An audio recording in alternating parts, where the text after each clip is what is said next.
दोस्तों, यदि आप कक्षा 10 के स्टूडेंट हैं और आप बोर्ड एग्ज़ाम 2023 की तैयारी कर रहे हैं तो आपको पता होगा बोर्ड एग्ज़ाम ने अपना पूरा का पूरा पैटर्न चेंज कर दिया है, जिससे अब एग्ज़ाम में 20 क्वेश्चन जो होंगे, सभी विषयों में 20 क्वेश्चन बहुविकल्पी होंगे, जिनका आंसर OMR शीट पे देना होगा। ये बहुविकल्पी प्रश्न आएंगे कहाँ से, किस तरह के ये पूछे जाएंगे, इसके लिए हमने एक सीरीज स्टार्ट की है जिसमें हम सभी मैथ के जो जितने भी चैप्टर हैं यानी 1 से 15 तक, उस सभी चैप्टर से 10-10 बहुविकल्पी प्रश्न लाएंगे जो 2023 परीक्षा की दृष्टि से काफ़ी ज़्यादा इम्पोर्टेंट है। आज आपको इसमें OMR शीट किस प्रकार से भरते हैं वो सारी चीज़ें भी बताई जाएंगी, तो इसके लिए वीडियो को लास्ट तक बने रहिएगा। यदि आप चैनल पर नए हैं तो चैनल को सब्सक्राइब करिए। तो चलिए वीडियो को स्टार्ट करते हैं। तो आज का जो हमारा लेसन है वो अध्याय 5 है, यानी कि समांतर श्रेणी। तो इसमें हम देखते हैं समांतर श्रेणी का सबसे पहला क्वेश्चन, बहुत ही इंपॉर्टेंट क्वेश्चन इस तरह का आएगा, बहुत ही इजी भी है कि AP 3, 8, 13, 18, 23, 28 का प्रथम पद तथा सार्वधातुक होगा। इसके ऑप्शन दिए हैं 5, 8, 3, 3, 5, 3, 6। तो इस तरह के ऑप्शन होंगे। तो सबसे पहले आपको पता है कि जो समांतर श्रेणी होती है, समांतर श्रेणी जो होती है, उसका जो प्रथम पद यानी उसका जो पहला पद, उसी को हम क्या कहते हैं, प्रथम पद। तो इसका तो प्रथम पद हमारा A जो हो गया वो 3, और जब हम इसका सार्वधातुक ज्ञात करेंगे यानी D, तो ये हम क्या करते हैं, दूसरे पद से पहले पद को घटा के सार्वधातुक निकाला जाता है, यानी A2 - A1। यहाँ से जो हमारा A2 है वो 8 है यानी दूसरा पद, और A1 जो है वो 3 है। तो 3 से जब 8 से जब 3 को घटाया जाएगा तो ये हमारा होगा 5। तो जो हमारा इसका जो प्रथम पद आया वो 3 और जो सार्वधातुक आया वो 5। तो इसमें हम ऑप्शन में देखते हैं 3, 5 यानी ऑप्शन नंबर C इसका सही होगा, 3, 5। तो इसको हम यहाँ से भरते जाएंगे। यह हमारे सीरीज का चौथा वीडियो है, इसलिए 31 नंबर से भरेंगे, यानी पहले क्वेश्चन का कौन सा ऑप्शन, C। इस तरह से इसको C में भर लेंगे। अगर आपने पहले के 3 वीडियो नहीं देखे हैं तो उसको भी देखिए, बहुत ही इंपॉर्टेंट है सारे। नेक्स्ट हम देखते हैं दूसरा क्वेश्चन, वो कुछ इस प्रकार से है। AP 10, 7, 4 ... का 30वां पद है। तो आपको पता है जो nवां पद का जो फॉर्मूला होता है वो AN बराबर होता है A + N - 1 × D।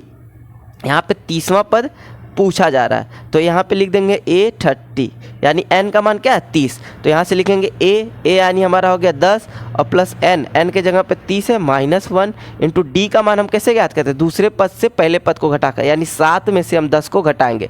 कभी आप गलती मत करिएगा कि बड़ी संख्या से छोटी संख्या घटाइएगा, ये आप कभी मत करिएगा। हम क्या करते हैं, दूसरे पद से पहले पद को, चाहे छोटा हो चाहे बड़ा, तो 7 से जब 10 घटाएंगे तो ये 3 होगा, और माइनस, क्योंकि माइनस वाला बड़ा है इसलिए -3। तो हमारा जो D का मान आया वो -3। अब इस प्रकार से हम करेंगे, यहाँ पे D के जगह पे -3 रख लेंगे, इसको कोष्टक में रखते हैं। ये हो गया 10 और 30 में से 1 जाएगा तो ये हो जाएगा 29 और गुणे -3, तो ये हो गया 10 प्लस 3 से 29 में गुणा करेंगे, 3 9 27 के 7 हासिल 2, 3 दूना 6, 7 8, ये हो गया 87, और माइनस इसके आगे। अभी यहाँ से हम कर लेते 10, ये माइनस प्लस माइनस 87। अब यहाँ से 87 से 10 फिर माइनस वाला बड़ा है तो माइनस आएगा, और 87 से 10 जाएगा तो 77। तो हम देखते हैं ऑप्शन नंबर हमारा C इसका भी सही होगा, 77 -77। तो हम इसमें भी ऑप्शन नंबर C को इस तरह से भर लेंगे। OMR शीट भरते समय आपको बहुत ही ज़्यादा सावधानी रखनी है, क्योंकि अगर आपने गलत ऑप्शन चूज कर लिया तो आप उसको सही नहीं कर सकते हैं। इसलिए बहुत ही ध्यान से OMR शीट को भरिए, और आप इस तरह से पहली बार करने जा रहे हैं, इसलिए बहुविकल्पी प्रश्नों की प्रैक्टिस अभी से शुरू कर दीजिए। नेक्स्ट हम देखते हैं AP का सार्वधातुक धनात्मक, ऋणात्मक या हो सकता है। तो आप सभी को पता है जो AP का जो सार्वधातुक होता है, यानी समांतर श्रेणी का जो सार्वधातुक होता है D, वो क्या क्या हो सकता है, ये धनात्मक भी हो सकता है, जैसे अभी हमने देखा इसमें ये क्या था, धनात्मक था, और ये ऋणात्मक भी हो सकता है, ऋणात्मक भी हो सकता है, जैसा हमने यहाँ पे देखा -3। और आपको पता है ये शून्य भी हो सकता है। क्यों? क्योंकि आपको पता है कि हम ऐसे लिख दें 5 कामा 5 कामा 5 कामा 5 कामा 5 डॉट डॉट डॉट। तो इसका जो सार्वंतर है वो शून्य है और ये सीरीज जो है वो समांतर सीरीज है, यानी समांतर श्रेणी है। इसलिए जो हमारा डी होता है ये क्या क्या हो सकता है, धनात्मक हो सकता है, ऋणात्मक हो सकता है और शून्य भी हो सकता है। तो हम इसमें लिख देंगे क्या, धनात्मक, ऋणात्मक या शून्य हो सकता है, यानी ऑप्शन नंबर बी। तीसरे का ऑप्शन नंबर हम बी मान लेंगे इस प्रकार से।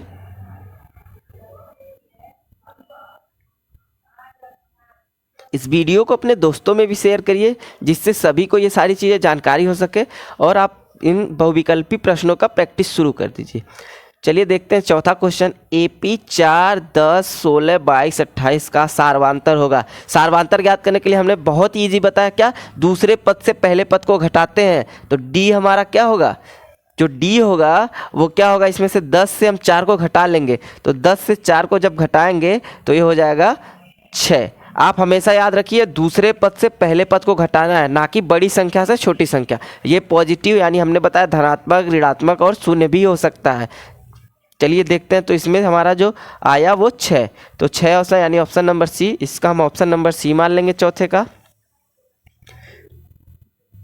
Option number C. अगला क्वेश्चन हम देखते हैं, क्वेश्चन नंबर 5। जब AP के प्रथम पद 2, ठीक, यानी प्रथम पद दिया 2, सार्वंतर 3 हो तो AP के 3 पद होंगे। आपको पता है व्यापक जो होता है AP, यानी जो समांतर श्रेणी होते हैं A plus D, A plus 2D, 3 पद पूछा है ना, 3 पद होंगे। तो इस तरह से हम ज्ञात कर लेंगे। A का मान दिया हुआ है 2 और सार्वंतर 3, तो इस तरह से हम ज्ञात कर लेंगे AP।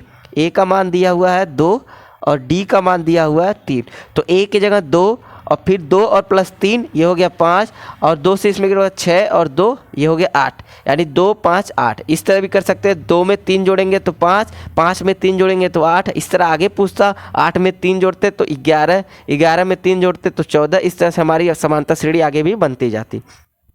तो चलिए हम ऑप्शन नंबर इसमें यानी कि 2 5 8 ऑप्शन नंबर बी होगा। इसको हम अच्छे से कर लेते हैं, पांचवे का ऑप्शन नंबर बी।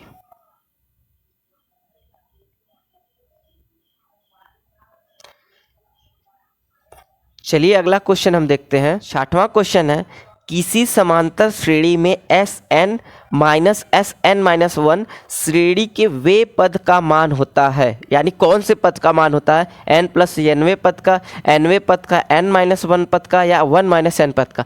इसको ही बहुत ही इजी वे में बताते हैं कि Sn होता क्या है, यानी n पदों का योग होता है, और Sn-1 यानी n-1 पदों का योग होता है। तो हम जानते हैं क्या, ऐसे हम अगर कोई भी समांतर श्रेणी है A1 A2 A3 A4 A5 dot dot dot An-1 या और An, इस तरह से कोई अगर समांतर श्रेणी है तो सबसे पहले हम क्या करें, n पदों का योग निकाल लें यहाँ तक, यानी ये Sn हो गया। अब हम क्या करते हैं, यहाँ से Sn-1 पदों का निकाल लिए, Sn-1 पदों का। तो जब Sn- यानी यहाँ से इस वाले से इसको घटाएंगे, Sn-1 इसको घटाते हैं, यानी इस पूरे से इसको घटाएंगे तो हमारा कौन सा पद बच रहा है, ये आप ध्यान दीजिए। अगर इतने के योग से, इस पूरे के योग से इतने पूरे का योग घटा दिया जाए तो हमारा ये पद बच जाएगा, यानी An। तो हम इसमें लिख देते हैं कौन सा पद हमारा बचा था, nवां पद हमारा बच जाएगा। इसको बहुत ईजी तरीके, इसको इस तरह से भी लिखा जाता है, nवां पद को An, यानी जो होता है Sn यानी n पदों का योग माइनस Sn-1 यानी n-1 पदों का योग, अगर इसको घटाया जाए तो ये An यानी nवां पद के बराबर होता है। ये एक फॉर्मूला भी है, आपको बुक में दिया होगा, बट आपको होता किस तरह से वो भी हमने बताया। तो ऑप्शन नंबर बी 66वें का सही होगा। तो इस तरह से हम कर लेंगे ऑप्शन नंबर बी पे, यहाँ से ऑप्शन नंबर बी। इस सीरीज में हम 1 से 15 जितने भी चैप्टर हैं उन सारे के 10-10 बहुविकल्पी प्रश्न लाएंगे और सभी इंपॉर्टेंट होंगे, इसलिए आप वीडियो को पूरा देखिए और चैनल को सब्सक्राइब भी कर लीजिए। नेक्स्ट हम देखते हैं 7वां क्वेश्चन, किसी AP के पहले और तीसरे पद का योगफल उस AP के दूसरे पद का कितना गुना होता है। तो सबसे पहले हम 3 पद इस AP के निकालते हैं। व्यापक पद होते क्या हैं AP के, ये होते हैं A अभी हमने बताया a प्लस डी और a प्लस 2d, इसको हम बहुत 2-3 तरीक़ों से हल कर सकते हैं। पहला तरीका हम बता रहे हैं a plus D a plus 2d। बोला पहले यानी ये फर्स्ट पद हो गया, ये सेकेंड, और ये हमारा थर्ड पद हो गया। पहले और तीसरे पद का योग, इनको हम जोड़ लेते हैं, यानी a प्लस ये 2d। ठीक, ये पहला पद हो गया और ये तीसरा पद, इनको जोड़ेंगे तो 2a प्लस 2d। उसके बाद हमें यहाँ से 2 अगर कॉमन ले लें दोनों से तो ये हो जाएगा a plus D. a plus D है कौन सा हमारा, a प्लस डी यानी दूसरा पद है, 2 गुणे इसको हम दूसरा पद लिख सकते हैं, यानी पहले और तीसरे पद का योग जो होता है, यानी फर्स्ट प्लस सेकेंड थर्ड, पहले और तीसरे पद का योग जो होता है दूसरे पद का दोगुना होता है। ये फॉर्मूला इस तरह से ये सिद्ध हो गया कि हमारा दोगुना होता है, यानी ऑप्शन नंबर ए। इसको और विधि से हम जानते हैं, यानी इसको एक और विधि से जानते हैं, पहले और तीसरे पद का योग, दूसरे पद का पहला प्लस तीसरा, ये जो होता है बटे 2 अगर लिखे तो ये दूसरे पद के बराबर होता है। ये आपने बुक में देखा होगा, यानी पहले और तीसरे का आधा दूसरे पद के बराबर होता है। तो इस तरह से हम निकाल सकते हैं क्या, सेकेंड फर्स्ट प्लस थर्ड, इसको तिर्यक गुणा कर दें तो 2 गुणे दूसरा पद, तो ये 2 गुना होता है। इस तरह से भी आप ज्ञात कर सकते हैं। तो 7वें का जो हुआ ऑप्शन नंबर ए, हम इस तरह से इसमें OMR शीट में भर लेंगे। इस वीडियो को अपने दोस्तों में शेयर कीजिए जिससे उन्हें भी सारे क्वेश्चन मिल सकें। जैसे ही ये सीरीज़ ख़त्म होगी हम सारे क्वेश्चन का आपको PDF अवेलेबल करा देंगे, जिसकी आप प्रैक्टिस करते रहिए। 8वां क्वेश्चन हम देखते हैं, यदि किसी AP का सामान्य पद 3n + 5 है तो इसका सार्वंतर होगा। सामान्य पद होता क्या, यानी यहाँ पे हम जो भी मान n का रखते जाएंगे वो पद हमें ज्ञात मिलता जाएगा। तो हमें सार्वंतर ज्ञात करने के लिए 2 पद चाहिए, पहला और दूसरा। तो यहाँ पे जो व्यापक पद दिया हुआ था ये दिया हुआ 3n + 5। ध्यान से देखिए, व्यापक पद 3n + 5 अगर इस तरह से दिया जाता है तो n का जो भी मान हम रखते हैं, यहाँ पे n का जो भी मान रखते हैं वो पद हमें ज्ञात होता है। अगर n का मान हमने 1 रखा तो ये पहला पद ज्ञात होगा, यानी a का मान।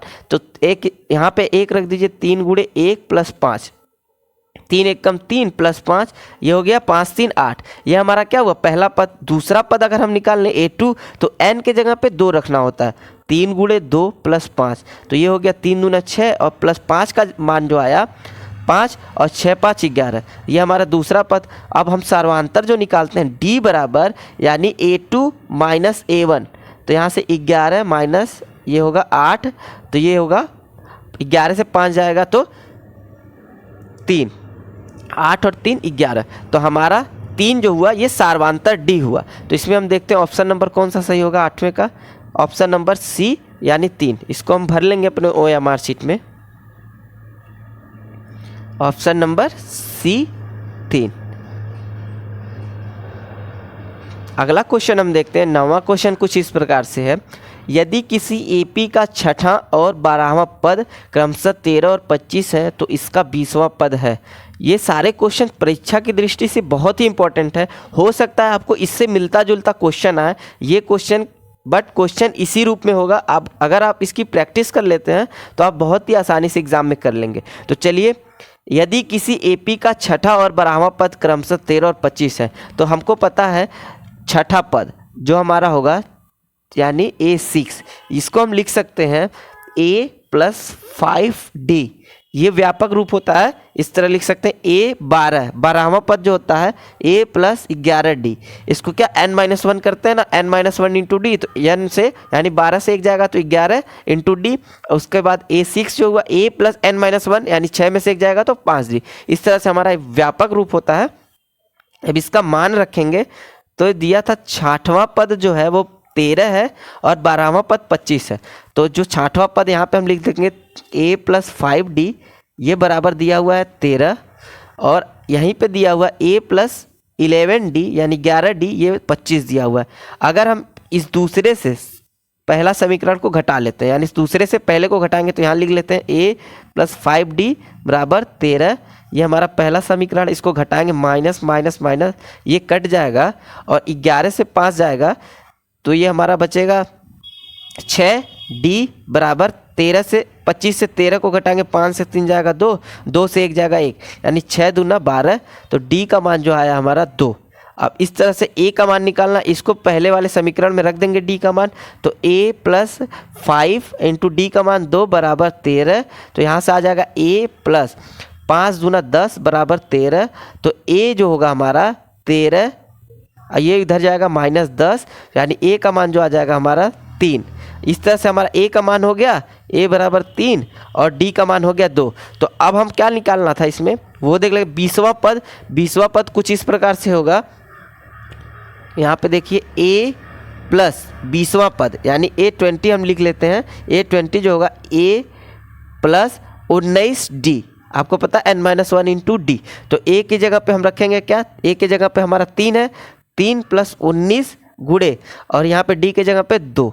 तो यह हो जाएगा 3 प्लस 19 दूना 38 और 38 और 3 हो जाएगा 41। इस तरह से हमारा जो 20वां पद आया वो 41 आया।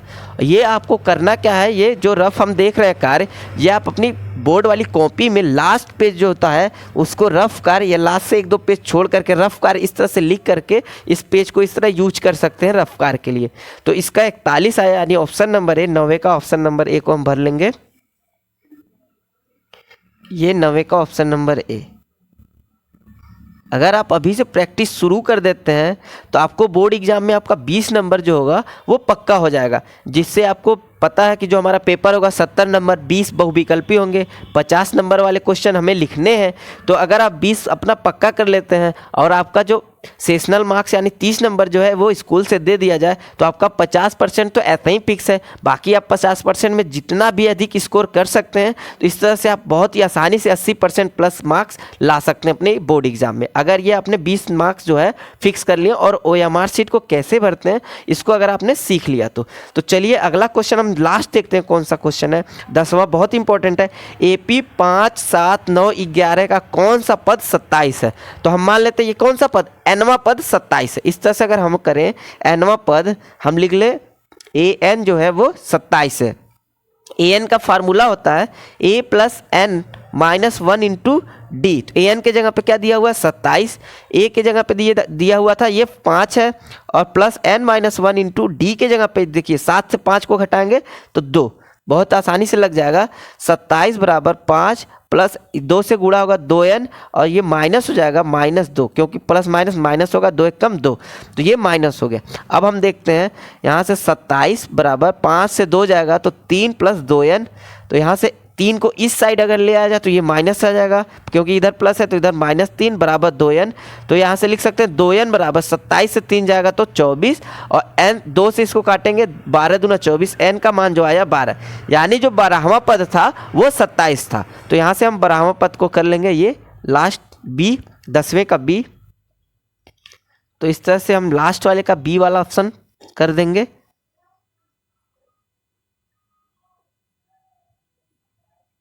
इस सीरीज में हम टोटल 150 क्वेश्चन लाने वाले हैं, इसलिए आप हमारे चैनल को सब्सक्राइब कर लीजिए और बेल आइकन को प्रेस कर लीजिए, जिससे आने वाली सभी वीडियो की नोटिफिकेशन आपको सबसे पहले प्राप्त हो सके। Thanks for watching.